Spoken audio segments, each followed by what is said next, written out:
Nah, selanjutnya setelah tadi kita membahas tentang yang digabungkan secara snaktai, sekarang kita bahas kalau dia disambung dengan las atau baut pratarik. Tadi saya bilang ya. Jadi baut pratarik itu baut yang dikencangkan sampai ada gaya tarik pada bautnya akibat pengencangan yang sangat kuat gitu. Nah, misalnya dua kondisi adalah jika nilai A per RI kurang dari 40, maka kelangsingan modifikasinya sama dengan kelangsingan gabungannya. Sudah. Nah, A itu apa? A itu ini. Jarak antar konektor. Nah, jadi jangan dikira sambungannya itu hanya ditaruh di awal dan di akhir.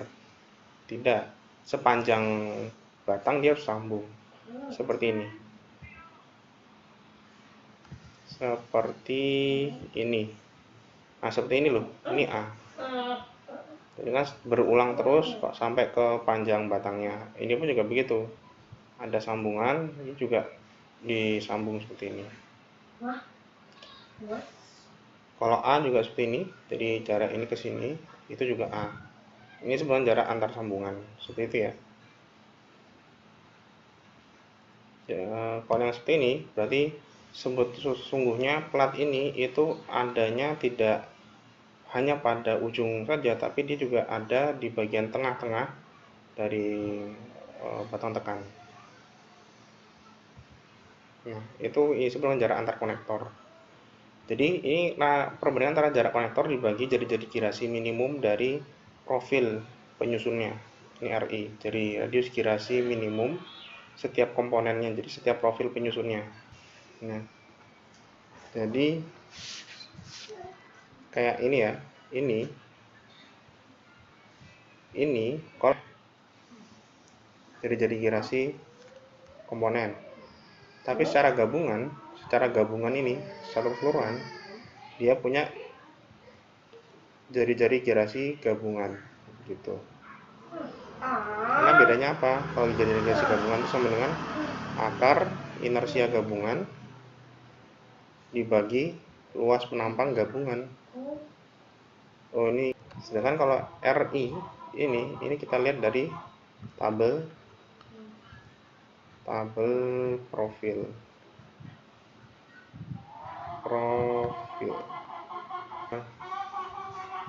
Nah, jika jarak antar sambungannya itu lebih dari 40, rasio jarak sambungan dengan jari-jari girasi komponen, maka KL per R atau kelangsingan modifikasinya adalah kelangsingan modifikasi gabungan ditambah kelangsingan dari komponennya. Kan dengan K1 ini spesifik sekali K1. 0,5 untuk siku belakang terhadap belakang back to back, 0,7 untuk kanal back to back, dan 0,86 untuk selain dua itu. Apa maksudnya ini? Nah, siku back to back berarti tadi nilainya K-nya adalah 0, ini berarti kan tadi nilai KI-nya adalah 0,5. Untuk itu untuk siku back to back. Kalau untuk ini untuk UNP kanal back to back tadi ngomongnya 0,7. Ini 0,7. Ini nilai KI-nya. Nilai KI-nya itu sama dengan 0,7 gitu.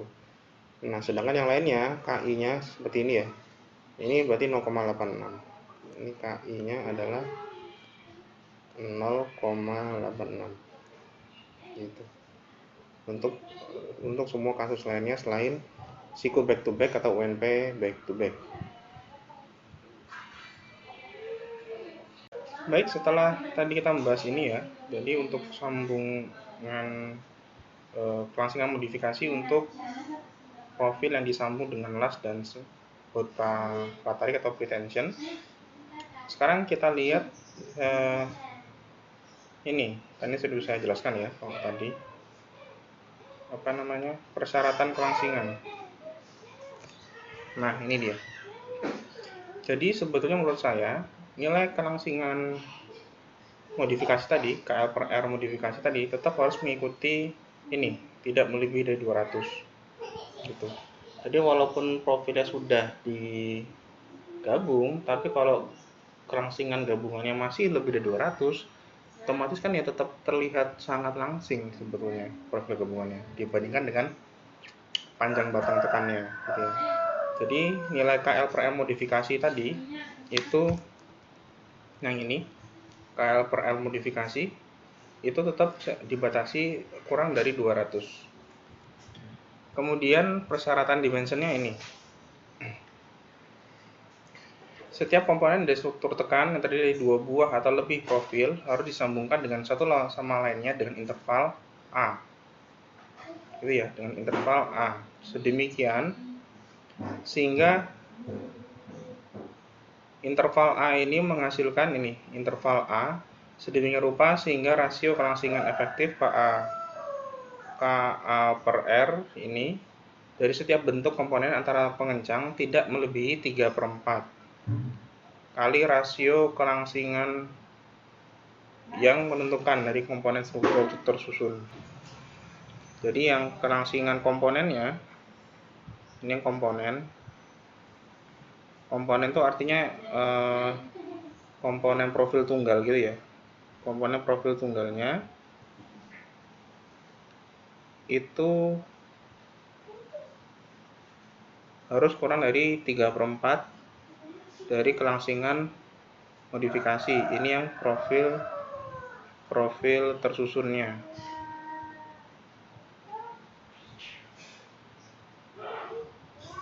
Catatannya adalah radius girasi terkecil harus digunakan untuk pada perhitungan rasio kelangsingan pada setiap bagian komponen. Berarti yang RI R minimum dari masing-masing komponen, gitu ya.